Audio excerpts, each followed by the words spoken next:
ఒక సేవకుడు, ఒక విశ్వాసి దేవుని సందులో మనం మాట్లాడే ప్రతి మాట ఎలా ఉండదు తెలుసా? సాధారణంగా సంతలో మాట్లాడేట్టుగా మాటలు ఉండకూడదు. పరిశుద్ధాత్మతో నిండిన మాటలుగా మన మాటలు మార్చబడాలి. ఆమెన్ చెప్పండి. ఏది మీరు మాట్లాడతారో దానిని దేవుడు నెరవేర్చబోతున్నాడు. ఆమెన్ చెప్పండి. నా మాటదే ఉందండి, నా మాట ఇంతే, నా మాటదే ఉందండి, ఆ పని అవ్వదు, నా మాటదే ఉందండి, ఆరోగ్యం కలగదు, నా మాటదే ఉందండి, ఈ నెమ్మది కలగదు అని మనమే అంటా ఉంటాడు. దేవుడు ఇంకేం కార్యం చేస్తాడు? మీ నోటితో ఎప్పుడు శుభవచనమే మాట్లాడేటట్లు నీ నోరు మాట్లాడును గాక. నోటితో ఎప్పుడు శుభమే పలకాలి. ఒకవేళ ఇంట్లో పిల్లలు మాట్లాడట్లేదా, వీళ్ళు మాట్లాడట్లేదు అని ఎన్నిసార్లు అంటావు? ఒక్కసారి దేవుని సందులో నా పిల్లలు నజరేయుడైన యేసు నామములో అభివృద్ధి చెందబోతున్నారు అని చూడండి. ఒక్కసారి నా భర్త, నా కుటుంబం, నేను సంతోషంగా ఉండబోతున్నాం అని మీరు పలికి చూడండి. నా ఇల్లు ఒక స్వర్గసీమగా మార్చబడబోతుందని మీరు పలికి చూడండి. నా చేతి పనులు వృద్ధి చెందబోతున్నాయి అని మీరు పలికి చూడండి. మీ నోటి మాట కదా నీకు సాక్ష్యం ఇచ్చేది.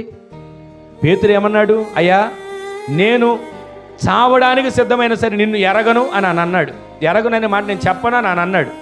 ఆయన ఏమన్నాడు? పేతురు, నోటి మాటతో అన్న బాగానే ఉంది, ఈరోజు కోడి కుయ్యక మునుపు నువ్వు నన్ను 3 సార్లు నేనంటే ఎరగనని చెప్తావు అని అన్నాడు.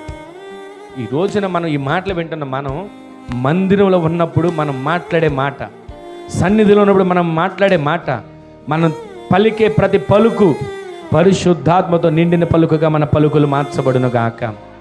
పేతురు గారు పరిశుద్ధాత్మతో నిండిన వాడు ఇట్లా అంటున్నాడు, ప్రజలారా, అధికారులారా, పెద్దలారా, ఇదిగో ఈ దుర్బలునికి చేయబడిన దాని గురించి మీరు ఎందుకు ఇంత ఆశ్చర్యపడిపోతున్నారు? మేమేదో వీనికి నడవడానికి శక్తి ఇచ్చినట్లుగా, మేమేదో లేపి నిలబెట్టినట్లుగా ఎందుకని అంత ఇదైపోతున్నారు?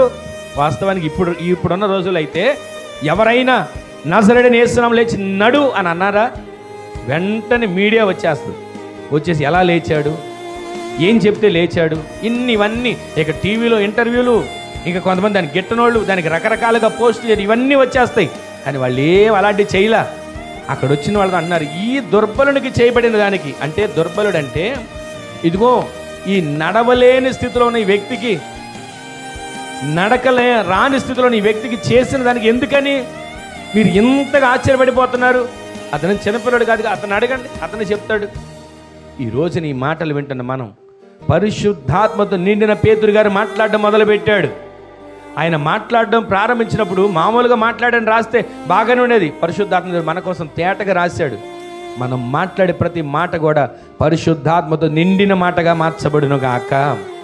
మీరు ఏది పలుకుతున్నా మీరు ఒకటే మనసులో పెట్టుకోండి, నేను ప్రతిరోజు పరిశుద్ధాత్మ చేత నింపబడి, పరిశుద్ధాత్మ పలికిన మాట, పరిశుద్ధాత్మ పలికిన వాక్యం, పరిశుద్ధాత్మ పలికినటువంటి అభిషేకం, పరిశుద్ధాత్మ పలికినటువంటి ఆత్మ చేత నేను ప్రవచించే వ్యక్తిగా మార్చబడతానని మీరు అనుకొని చూడండి.